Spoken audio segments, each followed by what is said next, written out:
მიმდინარე წლის ნოემბრის დასაწყისში ვაშინგტონში გაიმართა შეხვედრა ამერიკის შეერთებული შტატებისა და ცენტრალური აზიის უმაღლეს წარმომადგენლებთან შორის.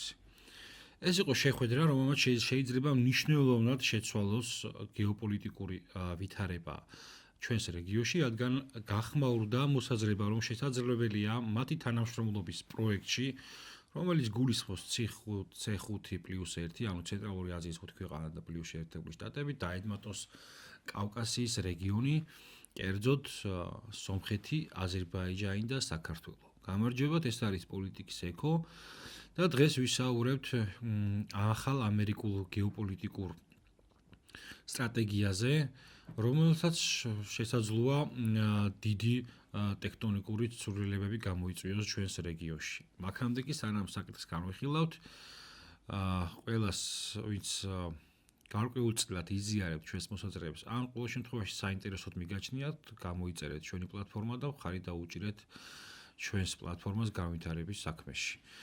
მოკლედ 6 ნოემბერს, 2005 წლის 6 ნოემბერს ვაშინგტონში შედგა ეს ოფიციალური შეხვედრა და როგორც უკვე გითხარით, მოსაზრება გაჟღერდა, რომ შესაძლებელია ამ პროექტში ჩაერთონ კავკასიის სახელმწიფოები. ზოგადად, ასე იგი C5+1-ის პლატფორმა შეიქმნა 2015 წელს, თუმცა უკვე როდესაც დაიწყო ომი უკრაინაში, მათ შორის აი ამ სივრცეებს შორის პოლიტიკური დიალოგი შეზღუდული იყო და უკვე ტრამპის ადმინისტრაციის პერიოდში შეერთებული შტატები გამოცოცხლდა მიმართულებით. ამას თავისი გეოპოლიტიკური არგუმენტებიც გააჩნია და მათ შორის ეკონომიკური.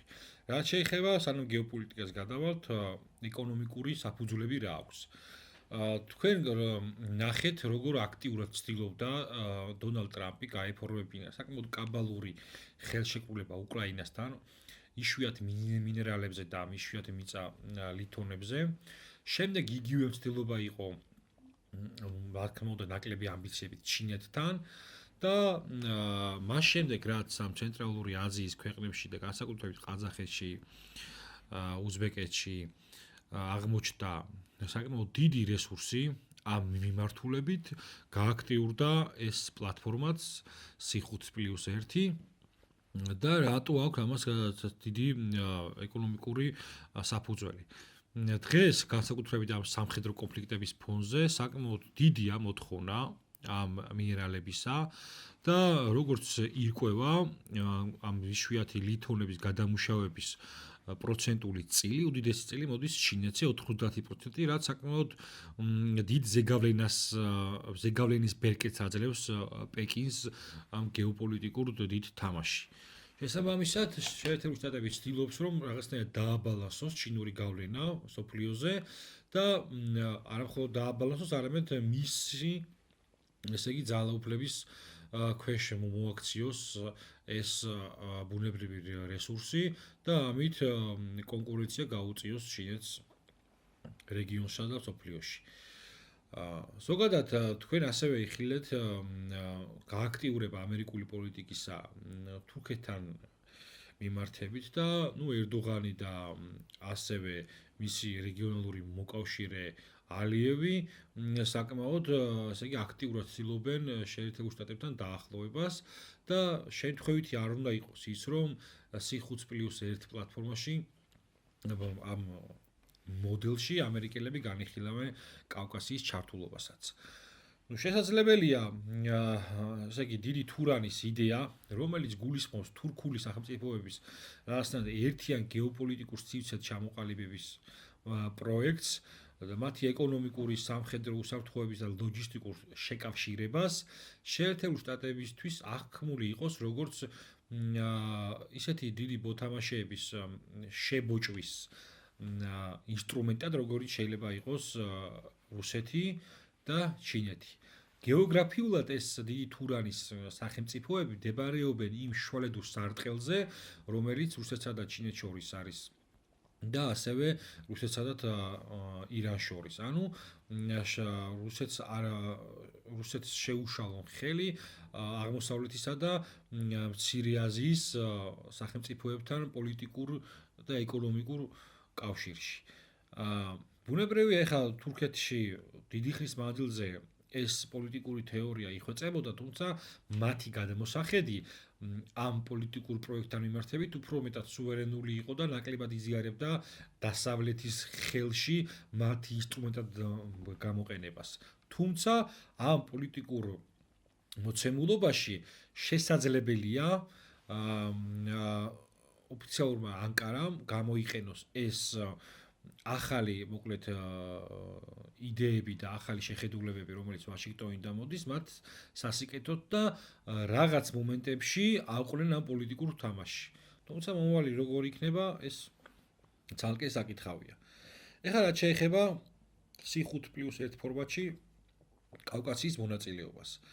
ამ მოცემულობაში, რადგან ყურადღება იქნა გამახვილებული და დიდ, ესე იგი, როლს ითამაშებს აუცილებლად ბაქო და მის გარშემო შექმნილი ასე მტკიცე რეგიონალური კავშირი. ბაქო იმიტომ რომ იქნება ერთ-ერთი მნიშვნელოვანი ლოჯისტიკური ცენტრი, მათ შორის მცირე აზიული ტვირთების მიღებისა და განაწილების კუთხით და გარდა ამისა, ეს არის ის რაღაცა შვალედური ცენტრისტული რეგიონი, რომელმაც ეს თურქულ-ენოვანი სახელმწიფოების კონცენტრაცია უნდა მოახდინოს.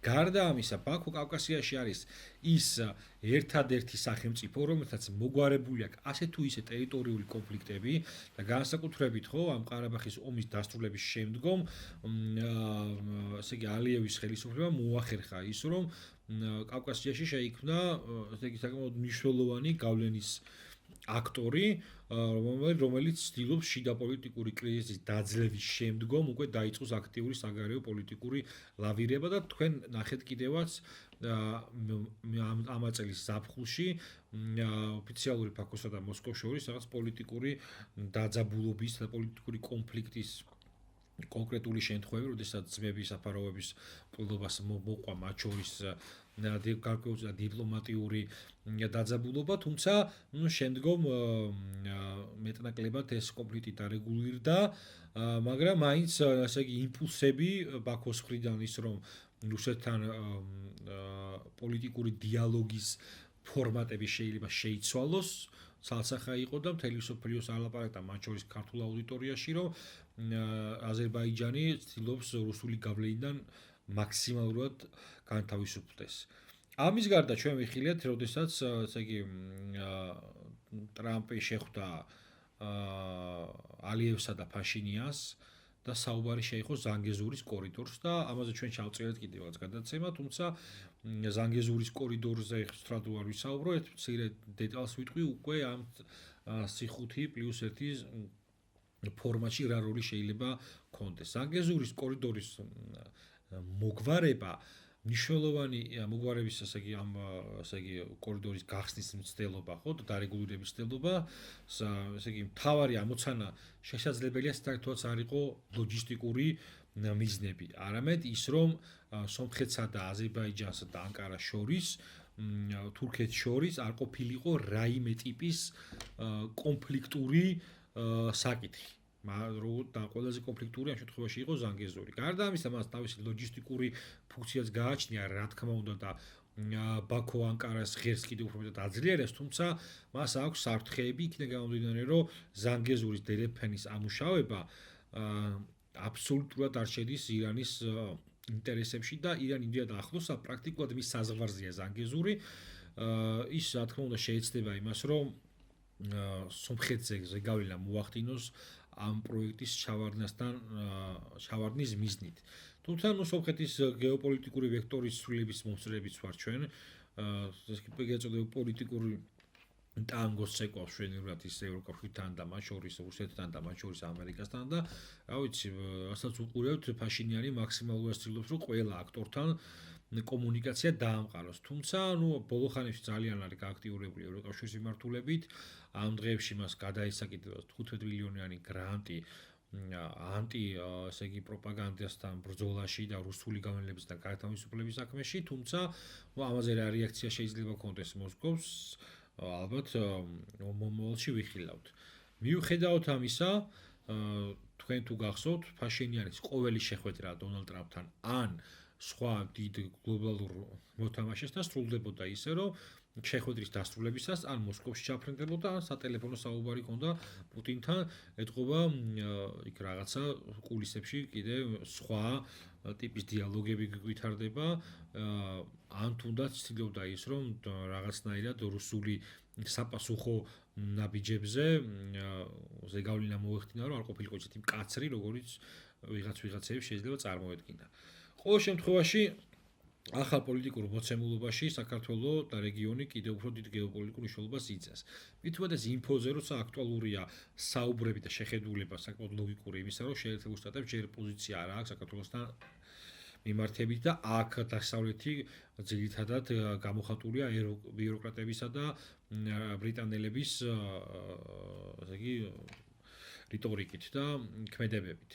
შესაბამისად ეს არის ასეთი პირველი მცდელობა, რომ საქართველოს და ასე იგი კავკასია ახალ სტრატეგიაში მოხდეს დასავლელებისა, თუმცა იმ დიდი დაუშვათ იმ ეკონომიკური საგებლისა, რომელიც შეიძლება ეს პროექტი ითვალისწინებდეს, მისი მიზანი თავისთავად არის შეზღუდვა ჩინეთისა და რუსეთის თეირანის პოლიტიკური კავშირისა.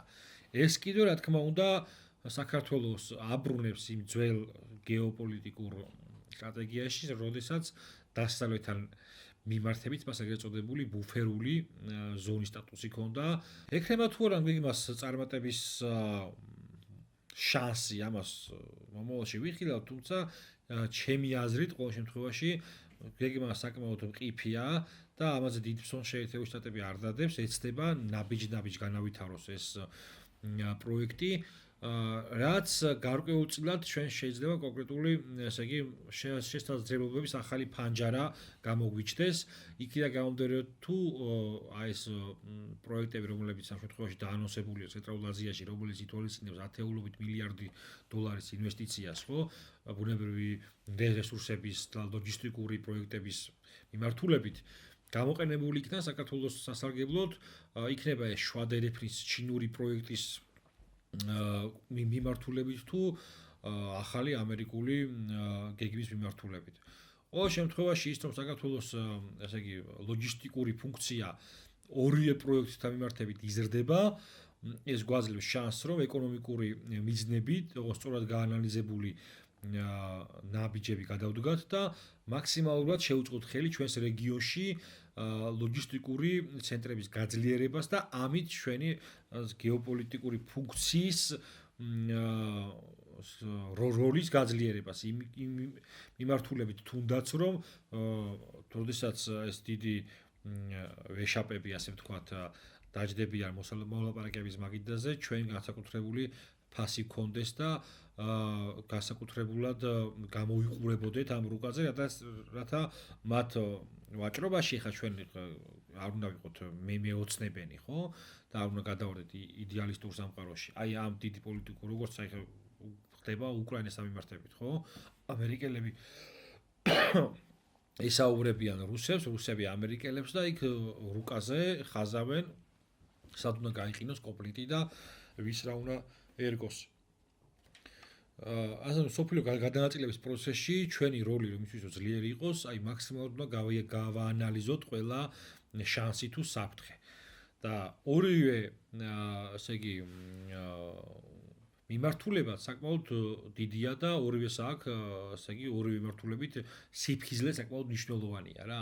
ჯერ ერთი იმიტომ რომ ამ გადმოსახედიდან შეერთებული შტატების დაახლოება ცენტრალურ აზიასთან და ინდოეთთან, თურქეთთან და აზერბაიჯანთან შეიძლება აქმული არ იყოს საფრთხე მხოლოდ რუსების მხრიდან, ეს საკმაოდ დიდი ინტერესი აქვს ჩინეთს ამ მიმართულებით, იქიდან გამომდინარე, რომ შვადერეფანის პროექტი აბსოლუტურად ჩინური პროექტია, შესაბამისად ჩინეთის ეკონომიკური მიზნების წინააღმდეგ მოდის და კონკურენციას უწევს და ეკონომიკური მიზნები რო გადავდოთ, პოლიტიკური მიზნები, რომელიც კიდევ უფრო მეტად მნიშვნელოვანია, აბსოლუტურად, ესე იგი, უარყოფს იმას, რომ ისეთი მნიშვნელოვანი რეგიონი, როგორც ცენტრალური აზია, იქ გაძლიერდეს ამერიკული ინტერესი.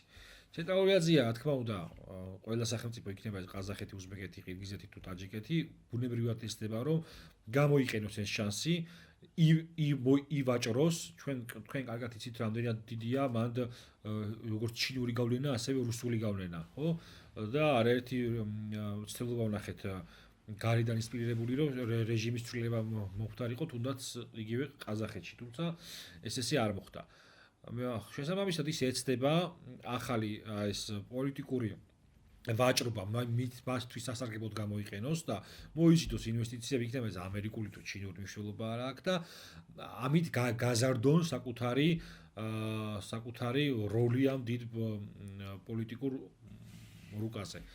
ალბათ ჩვენც იგივენად მოვიქცეთ, არ უნდა გამოგჩეს ხედველობიდან არც ესეთი ტიპის შეხედულება და რა ვიცი, მოლაპარაკების ფორმატები, სადაც ჩვენზე რაიმე ტიპის იქნება საუბარი და უნდა დაველოდოთ მოთმინებით, სტრატეგიულად უნდა გავსაზღვროთ ყველა მსგავსი შემოთავაზება და მაქსიმალურად გამოვიყენოთ ყველა შანსი, რომ დაბალანსდეს რეგიონში გეოპოლიტიკური ინტერესები, იმიტომ ჩვენი გადარჩენის ერთადერთი გზა ამ რთულ ვითარებაში, ამ ბალანსის მოძებნაშია, იქნება გამომდინარე, რომ როგორც აი ამ დიდი მოთამაშების თვალში უნდა ვიმაღლოთ ჩვენ ასე იგი გეოპოლიტიკური ფუნქცია, ასევე ნაკლებად უნდა ვეცადოთ, რომ მათი ასე იგი შეჯახების წერტილად ვიქცეთ და პირიქით აი ამ რაღაცა ბუფერულ შუალედში გავძვრეთ ისე, რომ ჩვენთვის ყველაზე ოპტიმალური, ჩვენთვის ყველაზე სასარგებლო წინადადებები გამოვიყენოთ მაქსიმალურად. მადლობა ყურადღებისათვის.